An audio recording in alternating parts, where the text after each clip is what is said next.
Massive MCU leaks and rumors are swirling around the internet. We got to talk about these Nova movie rumors along with other Phase 5 things happening. And we've got new evidence to suggest that Sony and Marvel are going to be crossing over their characters and their cinematic universes way more than we might have thought before. It's like the news, but for nerds. Today's shout out goes to Niles Kreitenberg. Indeed, the holiday special is where the Mandalorian's rifle originally comes from. Make sure you stay to the end of this video where we will ask another nerd card question. What's up, everybody? Happy Wednesday to you. I am Josh. Welcome back to the show. And look, I don't do it all the time, and I hate it when I have to do it, and YouTube sucks, but please hit the like button. Hit the like button. Hit the like button. All right, so there's a lot of crazy Marvel news that's been swirling online. Some of the stuff I missed while I was at New York Comic-Con, so let's just get to all of it right now, and let's start with the Nova leaks. So yesterday, Jeremy Conrad over at MCU Cosmic published a scoop talking about how they are streamlining the production of the Nova movie. Now, Jeremy had reported on this a couple of months back, talking about how Nova was on this list, and they were really considering that Nova would be a big draw in the MCU, but now he is hearing that they are moving into active development for this film for an early Phase 5 release. The character is apparently a big character that they want to play around with, along with Blade, the X-Men, and the Fantastic Four. And so early Phase 5 would imply that this is coming out in 2022 or maybe 2023, but yeah, it really does appear, guys, that Phase 4 is just going to be those 2 years. It's just going to be 2020 and 2021. And by the way, thank you to Jeremy Conrad, who had a conversation with me on Twitter about this and actually brought up this interview with Steve Frosty Weintraub from Collider, in which he directly asked Kevin Feige about this, and Kevin Feige said this is the complete slate of Phase 4, just like it was the complete slate for Phase 3. And I know I gotta go already, but you announced Blade at the end. Is Blade part of Phase 4? And is what we saw on the screen the complete Phase 4, or will there be other things possibly added? It is the complete Phase 4. The way I announced the complete Phase 3 5 years ago, things can move, things can change as they did if you go back and look at what we talked about 5 years ago for Phase 3. But we've been working on this for quite a while, and it's pretty set. But there are always changes possible.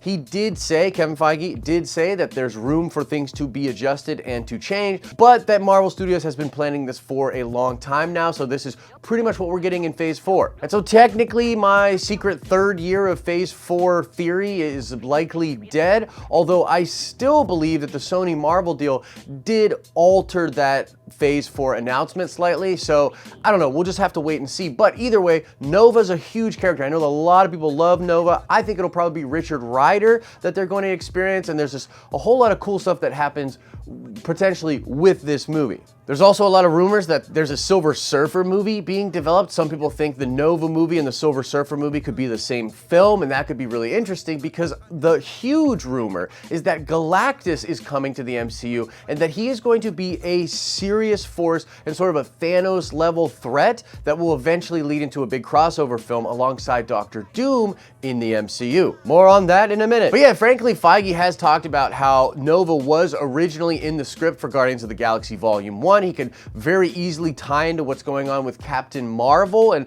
potentially with Sword and Nick Fury out there in space. And so this could all be tying together very nicely. And I know there's a lot of Nova fans out there, so looks like this is going to be a thing. Like I said, I think it's going to be Richard Rider. Eventually, maybe we'll get some Sam Alexander, but I think they'll start with Richard Rider. So let us know your thoughts about that in the comments section below. Next up, some Spider-Man Sony Marvel goodness. Amy Pascal just literally let it drop in an interview that the fact that the Sinister Six has been all of these different villains that have shown up in the new Spider-Man movies is not a mistake, and that you will likely see a form of the Sinister Six coming down the line.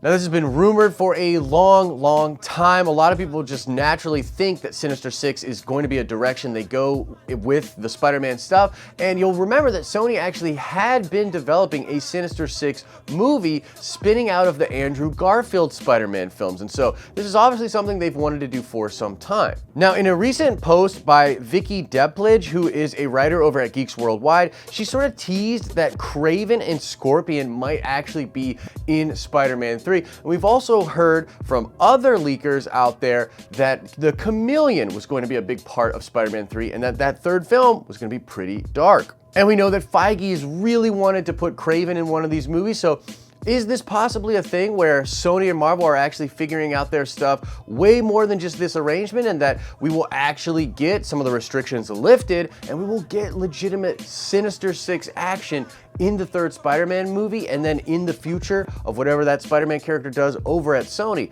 That could be really interesting. And this next bit actually sort of ties into that because it implies that yes, a lot of these restrictions are being lifted and that Sony and Marvel are actually playing way more nicer together than we thought. So a lot of people out there were saying that when this deal was re-signed, oh, it's just a 2-movie deal and then Sony's taking Spider-Man back and then it's just all Sony stuff over there that will not connect to the MCU. But this next story makes me believe that's not exactly the case. So what am I talking about? Well, I'm actually talking about an interview on The Breakfast Club, which is a morning radio show that's all about hip hop and the hip hop genre and the hip hop world. And the host on that show, Charlemagne the God, was actually talking about how he was speaking with Tyrese Gibson about how Tyrese Gibson is going to be in the Morbius movie. The Morbius movie, you know, starring Jared Leto, is potentially the next big Sony Marvel movie that's coming out. And yeah, Tyrese Gibson is going to be playing an FBI agent in that film. And Charlemagne the God literally lets it be known that Tyrese told him that he and Jared Leto, I believe, were signed on for that movie and 3 other films. And he was also told by Tyrese that all of these movies are going to be in the MCU. What? And so the next obvious question is like, how much does Tyrese actually know about all of this? Could he be accurate? Like, what does he actually know about this? What's he being told? And because there's been so much craziness up and down lately with the different things, it's like, it's hard to say exactly who's telling Tyrese these things and how accurate that information is. But my personal takeaway here is that Tyrese is actually pretty knowledgeable about this stuff, because when you hear Charlemagne the God like go on to talk about it, he's talking about like how he knows that it's Sony and he knows that there's Marvel, you know, Mahershala Ali with Blade potentially fighting Morbius, and just, it sounds like these guys are a little nerdy and they actually do know what's going on with this kind of stuff. And so could it actually be the case that Sony and Marvel are legitimately going to work together and that their characters will literally cross over between Sony movies and MCU movies, and there'll be a lot more sharing moving forward? I think it's a possibility. And now let's get into a little bit of speculation here, but some of this will sort of maybe help to illuminate to you why I actually do believe that Tyrese is being told accurate information and that we're heading towards a really crazy crossover with these 2 studios. Okay, so first of all, Feige said that the end of Phase 4 is Thor: Love and Thunder, which is said to take place in space and have a lot of crazy things going on. And right before that, we're going to be getting some Doctor Strange and the Multiverse of Madness type stuff. So it's like Phase 4 is going to be ending on a note where a lot of doors open up to us. I mean, both of those films will involve hopping between different universes, at least to a small degree, because it is rumored that Loki will be coming from a branch timeline to give Mjolnir to Thor, which is then gifted to Jane Foster in Love and Thunder. We'll have to see if that's actually real. But Doctor Strange and the Multiverse of Madness is also said to potentially open up to all kinds of different worlds and really shake the bedrock of what the MCU is. And Mikey Sutton is talking about how the inevitable Doctor Doom Galactus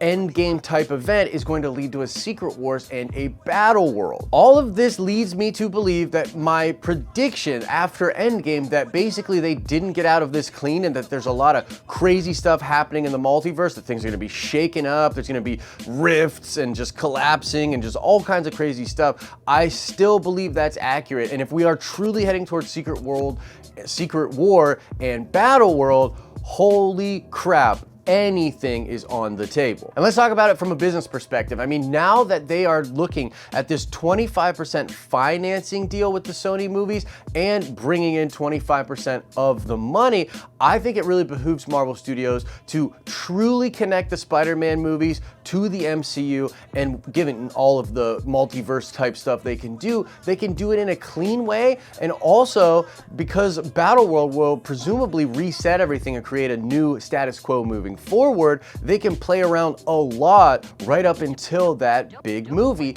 and then potentially bring in some of the Sony stuff to Battle World, which would be massive. And so even though this deal is only seemingly for 2 films, if it works for both studios, they could continue this moving forward. And I think it just makes sense to bring as much value to these Sony movies, you know, so that they can leverage continuing this deal moving forward. And if the rumors are true that Kevin Feige is actually going to be leaving to go take over Star Wars, or he might be taking over Star Wars and continuing to lead the MCU, it's just gonna make sense that Feige's gonna have to sort of let go of that iron-fisted control a little bit more, and I think it would actually help him out. And there are a lot of great producers over at Sony, and so if they can actually work together to create a really nice front for all of the Marvel movies that are coming out now in theaters, I think it just makes sense. It helps Disney and it helps Feige. So that's basically all the news, all the craziness out there when it's coming to Marvel Studios, Sony, and the Nova movie and crazy Phase 5 stuff. Let me know what you think about all of this and more in the comment section below. And real quick, I want to let you know about a couple of different things. Yes, we did recently pass 100,000 subscribers here on YouTube,